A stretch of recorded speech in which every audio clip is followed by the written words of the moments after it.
So Joe Flacco after practice today on how the Browns can improve after taking a look at what they did today in joint practices. I think you do that every time you go uh, and look at the tape as you're trying to clean stuff up. But like I said, I mean, ultimately, like you're here to kind of find out a little bit about yourself and grind a little bit and have a tough day. And I really do think that when we look at the film, we're going to be able to find out a lot about what we are, and then just going through that together and having a good, like I said, good tough competitive practice. I think it was a good day for us. Did you sense a difference in intensity even last Wednesday to this Wednesday? The one in Carolina today. No, it was just a little bit different practice setup. So it just kind of goes a certain way a little bit like that. I think last week, we came out and did a couple 7-on-7s and a couple teams, and it was pretty kind of just like, all right, boom, boom, boom. And this week we kind of came out and had like a pretty traditional training camp practice where we're able to grind it through stuff a little bit. And anytime you have those practices where you're running 80 plays, you're going to have some ugly and you're going to have some good, and that's why it's about the competition, and it's about kind of finding out a little bit about what we are. Yeah, and you know what, Spencer? From what we're hearing, it's encouraging. That might be the best word. Yeah, I love Joe. Like he just gives such a different perspective on a lot of different things. He had a really good answer to a question about, just what teams, how these joint practices help teams prepare for the regular season and what you kind of get out of it. And I think he actually always brings like a pretty, introspective thoughts to these topics.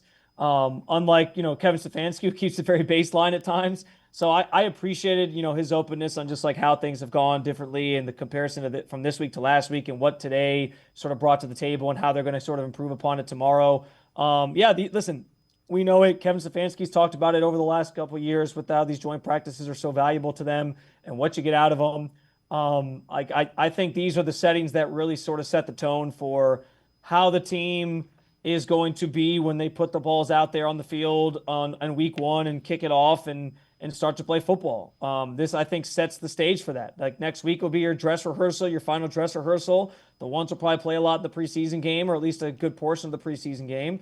And then you're off getting ready for week one. So, I think there was a lot of encouraging signs. As I said earlier, too, like just the fact that you walked away from day one of these joint practices and it wasn't laden with a bunch of penalties. Like last year, the pre-snap penalties were ridiculous. They're actually running a lot of motion, by the way, too, and they're not getting flagged for like illegal procedure. And they're fine. They're able to read the defense. Like they're doing more motion this year than they were last year, when the whole point of bringing in Ken Dorsey was, hey, we're going to do all this motion. We're going to do all these fun things with the passing game. And they couldn't even get that offense off the ground last year. So again, I understand people like to watch these practices or hear about these practices and determine like, well, who won and who lost. I don't think it has to be so cut and dry and simple.